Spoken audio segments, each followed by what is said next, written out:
Hello everyone. अब हम इस वीडियो में पढ़ेंगे स्पेशल कोहेरेंस। जस्ट यस, क्या ये स्पेशल कोहेरेंस? स्पेलिंग सही है बिल्कुल, SPATIAL, बस यही स्पेलिंग होती है। पिछले आपने पढ़ा था कि टाइम के साथ, अब हम पढ़ेंगे इसमें स्पेस में। The special coherence is the phase relation between the radiation field at different point in the space. Space के अलग अलग पॉइंट्स के बीच में किस प्रकार का रिलेशन होता है, फेज रिलेशनशिप कहते हैं। Let us consider the two waves emitting from the source S. Let A and B be the 2 points lying on the line. ये S था जो यहाँ पे इन्होंने S तो बनाया ही नहीं, सोर्स है ये। 2 points lying on a line joining them from S. The phase relation between A and B depend on the distance AB and upon the temporal coherence of the beam. बिल्कुल सही बात है। Temporal coherence जितनी दूर तक रहेगी, अगर A B उसके अंदर अंदर आता है तब तो सेम फेज में होंगे, अदरवाइज इनका फेज अलग अलग हो जाएगा। सोचिए तो मैंने अभी क्या कहा या आपने पिछले वीडियो में क्या पढ़ा था कि ये कुछ ही दूरी तक एक समान फेज में रहेगा। तो वो एल अगर डिस्टेंस जो आया था, जो टाइम के हिसाब से निकाला था, अब इस वक्त वहां तक ये जो एल 2D, खैर छोड़िए इस वक्त कहाँ बोलूंगा, बस ये याद कि एल अगर ए बी से छोटा है, अगर L जो है ए बी अगर L के अंदर अंदर आता है, मतलब उतनी दूरी तक जितनी दूरी तक जो आपकी वेव्स हैं सेम फेज में रहती है, तब वहां पे क्या होगा, सेम फेज में होंगे ए और बी पे। कहता है अगर ए बी छोटा है L से, कोहेरेंस लेंथ है, then there will be a definite phase relation between A and B and there will be high coherence between A and B. On the other hand, अगर A B full stop लगा के ओ बड़ा बना के लिखिए आराम से। ऑन द अदर हैंड, अगर ए बी बड़ा है L से, तो भैया वहां तो कोई कोहेरेंस नहीं होगा ए और बी के बीच में। Let us now consider the point A and C. अभी आते हैं यहाँ पे, which are equidistant from the source S. अब आप इसको एक बार देख लीजिए, ये जो आपका पॉइंट है ये ऊपर, C और A जो है, मैं उस वक्त यूं नहीं बोला था, मुझे अच्छा नहीं लगा था देखते ही, ये डिस्टेंस बिल्कुल इसके नीचे ए बनाइए। पहले इसलिए वीडियो सुना करिए और उसके बाद बनाया करिए, ये कुछ नहीं है। असल में S से C की और S से A की दूरी वह बराबर है, किसी बात है और कुछ नहीं। तो आप लिखा equidistance from S if the source S is at नहीं, if the source S is the true point source, then the wave shall reach A and C in exactly the same phase. अगर बिल्कुल point है, sharp point, तो same phase में पहुंचेगी A और C, but that is the 2 points will have perfect spatial coherence. If however the source S is extended, जैसे आपकी tube light है, वो एक्सटेंडेड सोर्स है, इतनी बड़ी ट्यूब लाइट, ये मैं आपको ऑप्टिक्स में पढ़ा था एक्सटेंडेड सोर्स के बारे में, बहुत अच्छा डायग्राम बनाते हैं उसमें, कि एक आंख बनाई जाती है ऊपर और उसमें दिखाते हैं कि ट्यूब लाइट के अलग अलग जगहों से एक साथ लाइट नहीं पहुंचेगी आपके आंख तक, बल्ब से आने वाली लाइट एक साथ पहुंचेगी। तो खैर आप कहिए पॉइंट सोर्स से निकलने वाली वेव्स एक साथ कहीं भी पहुंचेंगी, वो सेम फेज में होंगी। लेकिन एक्सटेंडेड सोर्स जैसे ट्यूब लाइट है, इतनी दूर तक 1-1.5-3 फीट की ट्यूब लाइट में से तो बहुत सारी अलग अलग वेव्स निकलेंगी, सबका फेज डिफरेंस अलग होता है।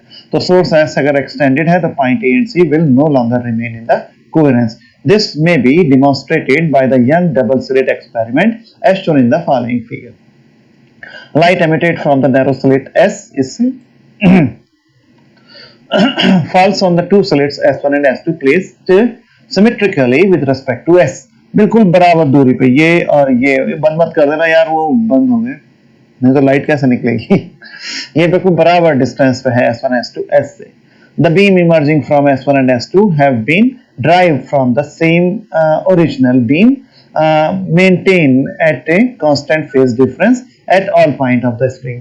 So stationary interference pattern is observed on the screen. फिर से पढ़िए।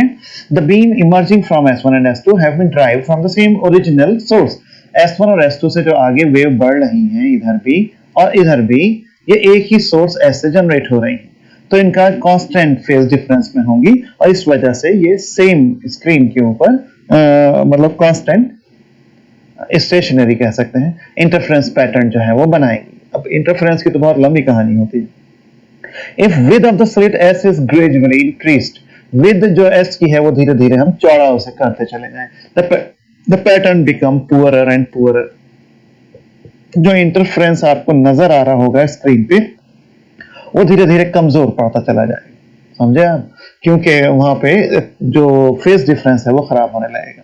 इन कंट्रास्ट एंड मतलब कंट्रास्ट में चमक उसकी फीकी पड़ जाएगी, poor and finally disappear. This means that the size of the source is increased, the situation of spatial coherence change into the situation of incoherence. Coherence की स्थिति incoherence में बदल जाती है. This happens because when S is wide, चौड़ा हो जाता है, S1 and S2 receive waves from different parts of the source S and hence do not remain coherent. बिल्कुल सही बात है, different parts से आएंगी, coherent नहीं रहेंगी क्योंकि उनका phase difference जो है वो बदलता चला जाता है. With do not remain coherent with respect to each other. बहुत बढ़िया, गुड. अब ये हेडिंग था जो उन्होंने बिल्कुल नीचे डाला, नए पेज पर डालना चाहिए था. Relation between spatial coherence and the size of the source. अब सोर्स, सॉरी,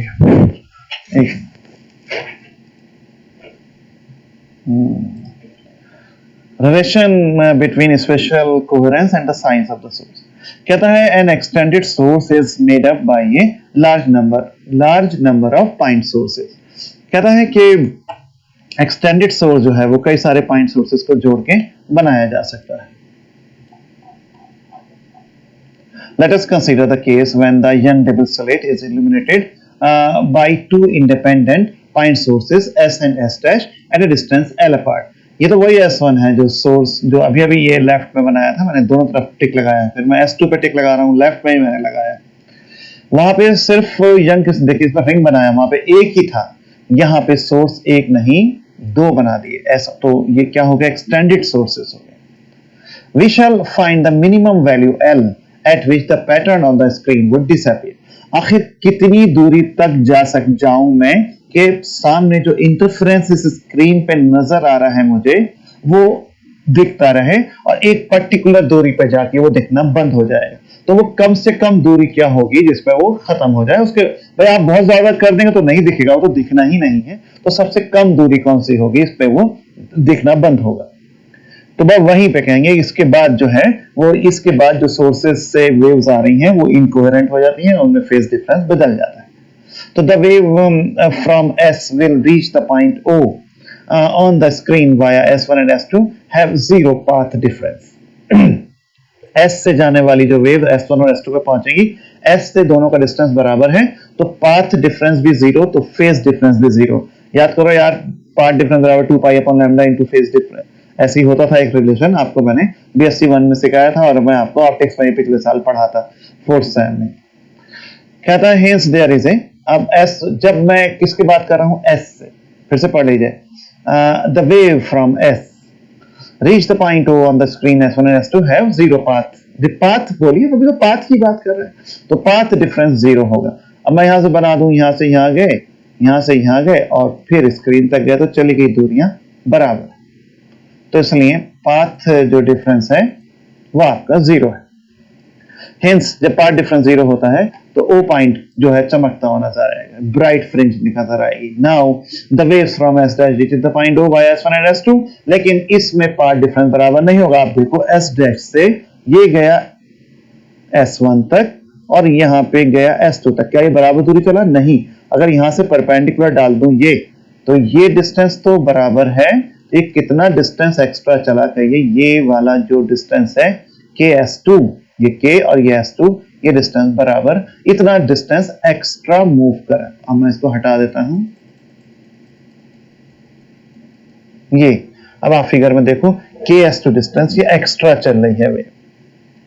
तो आपने लिखा कि have the path difference S dash S2, देखिए आप कहां है S डैश, ये है, और S2 minus S dash K, sorry S dash कहां गया यार, और S1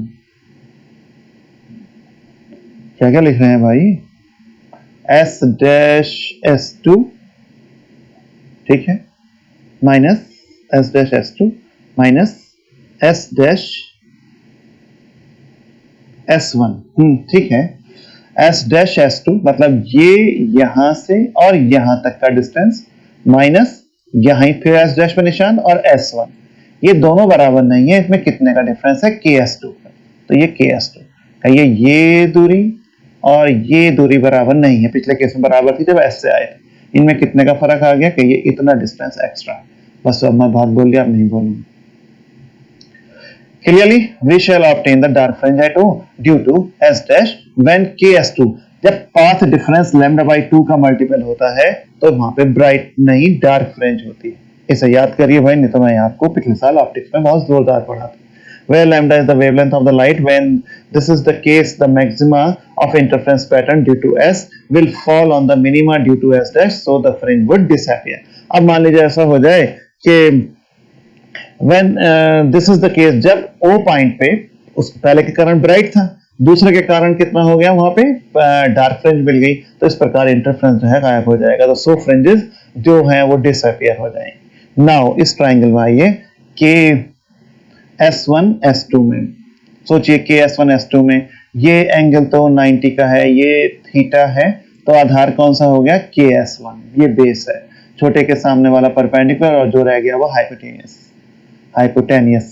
तो हाइपोटेनियस साइन थीटा कितने के बराबर होता है, परपेंडिकुलर बटे हाइपोटेनियस। तो परपेंडिकुलर बटे, देखिए थीटा के सामने वाला परपेंडिकुलर, तो हाइपोटेनियस क्या है, S1 S2 बिल्कुल सही, और परपेंडिकुलर क्या है, KS2 बिल्कुल सही। तो KS2 बराबर S1 S2 और साइन थीटा। अब S1 S2 के बीच का डिस्टेंस तो D है, ये फिगर में आपने S1 और S2 के बीच का डिस्टेंस ये बना रखा है, देखिए D ये है ना, ऊपर S1 और नीचे S2, और साथ sine theta is a very small quantity, तो साइन थीटा को थीटा ले लीजिए। Now in the triangle PQS2, अरे ढूंढिए बहुत मजा आएगा, आप तो ढूंढते रह जाएंगे। PQS2 नीचे वाले ट्राइंगल में आ जाइए और वहां पे भी आप tan थीटा लीजिए। tan थीटा क्या होता है, अरे बोलो यार, लाल बटे का होता है ना, तो लंब बटे आधार, परपेंडिकुलर बटे बेस, तो यहाँ पे ये 90 का है, तो परपेंडिकुलर कौन सा हो गया, QS2। तो देखिए QS2 बटे बेस, बेस कौन सी, इस पर 90 और थीटा दोनों टच कर रहे हैं। यहाँ देखो ना यार, क्या हो गया, PQ, क्या ना PQ आ गया, इतना क्या डरने की बात है, बिल्कुल simple. Also in triangle del SP और P डैश, अरे यार अब मैं इतनी दोपहर वहां पे जाऊं फिर से, चलिए देखिए अब आपके लिए करना पड़ेगा यार।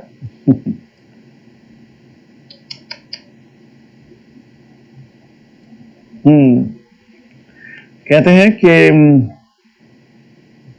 इन ट्राइंगल, और यार कौन सा था,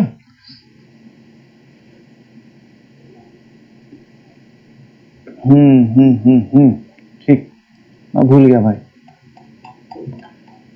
इन ट्राइंगल SPS डैश सही है, tan थीटा इतना आएगा। अरे यार आप फिगर बना के उसको पास में लिख के देखिएगा। अब tan थीटा की वैल्यूज दो आ गई हैं आपके पास, दूसरे में भी और तीसरे में भी, दोनों tan थीटा को आपस में बराबर कर दीजिए, तो ये tan थीटा और इसी को थीटा, क्योंकि थीटा छोटा है तो वो tan थीटा है। तीसरे जो इससे ऊपर आया था अभी tan थीटा, उसमें आपने जो निकाला था और इसमें जो निकाला उनको आपस में बराबर कर दे, यही tan थीटा के बराबर है और ये थीटा है। अगर a इज द डिस्टेंस है बिटवीन S और Q के बीच में, हाँ तो ठीक है, तो ये कितना हो जाएगा, a बराबर SQ और SP प्लस PQ। यार अब फिगर नहीं है भाई, यही तो परेशानी है ना मुझे। अब SP को मैं कैसे लिख सकता हूं, SS डैश अपॉन थीटा, ये तो मैंने यहां से निकाला इक्वेशन 4 से, SS डैश अपॉन थीटा ही SP होगा, आप देखो, और PQ कितने के बराबर होगा, QS2 upon theta. SS dash तो L है और QS2 आधा डिस्टेंस है D अपॉन L। अरे बिल्कुल आसान है यार, इसमें कुछ नहीं है, हम लोग मुझे जाना ही पड़ गया। ये जो है S1Q या QS2, अरे ये D का आधा ही तो हो गया। कोई बार यहाँ पे tan थीटा निकाला था, P S और S डैश में जो हम उस पता आए नहीं थे, tan थीटा की वैल्यू यहाँ से, अरे ये दोनों इधर भी tan थीटा इधर भी, दोनों tan थीटा की वैल्यू बराबर कर दी थी, उससे क्वेश्चन 4 आ गया था। और उसके बाद क्या कहा, A बराबर SQ, अब मैं यहाँ पे क्या करूंगा, मैं बोल दूंगा ऐसे, अब वो सम हो जाएगा SP प्लस PQ का। तो इसमें कोई इतना मुश्किल कारनामा नहीं है ये।